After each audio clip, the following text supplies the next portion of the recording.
आदमी ने आश्चर्य से पाया कि उसकी जेब में रखे नोट अचानक राख में बदल गए हैं। उसे कुछ समझ में आया और वह जल्दी से गाड़ी चलाकर घर पहुंचा। जमीन से एक बड़ी गड्डी नोट उठाई और उन्हें खिड़की से बाहर फेंक दिया। सच में ये पैसे भी उसकी कल्पना के अनुसार धीरे धीरे राख में बदल गए। अपनी धारणा की ओर पुष्टि करने के लिए उसने आधी पेंटिंग बाहर और आधी अंदर रखी।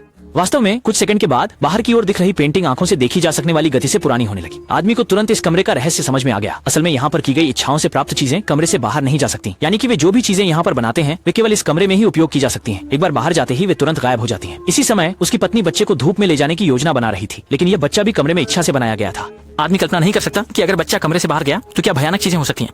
जैसे ही दरवाजे से बाहर निकला, बच्चा जोर जोर से रोने लगा। उसके चेहरे की त्वचा भी तेजी से लाल और सूजी हुई हो गई और पैरों के जूते भी तेजी से पुराने होने लगे। आदमी ने पत्नी की चीख सुनी और जल्दी से बच्चे को वापस अंदर ले आया, लेकिन बाहर जाने के इन कुछ ही सेकंडों में मूल शिशु एक किशोर में बदल गया। महिला को भी आखिरकार इस कमरे का रहस्य पता चल गया। हालांकि सामने का बच्चा काल्पनिक था, लेकिन महिला उसे अपने बेटे की तरह ही मानती रही।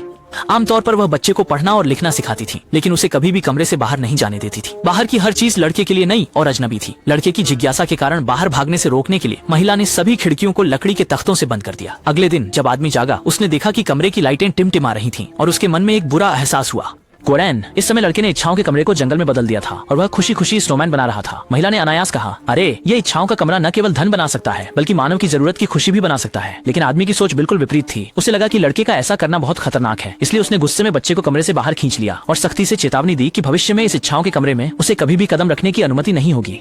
लेकिन पत्नी को ऐसा नहीं लगता। वह मानती है कि बच्चा सिर्फ खेल रहा है, लेकिन आदमी को लगता है कि एक कल्पनाशील बच्चा कुछ भयानक चीजें बना सकता है, इसलिए दुर्घटनाओं को रोकना जरूरी है। लेकिन उन्होंने नहीं सोचा था कि यह लड़का कुछ ऐसा करेगा जो उन्हें बहुत डरावना लगेगा।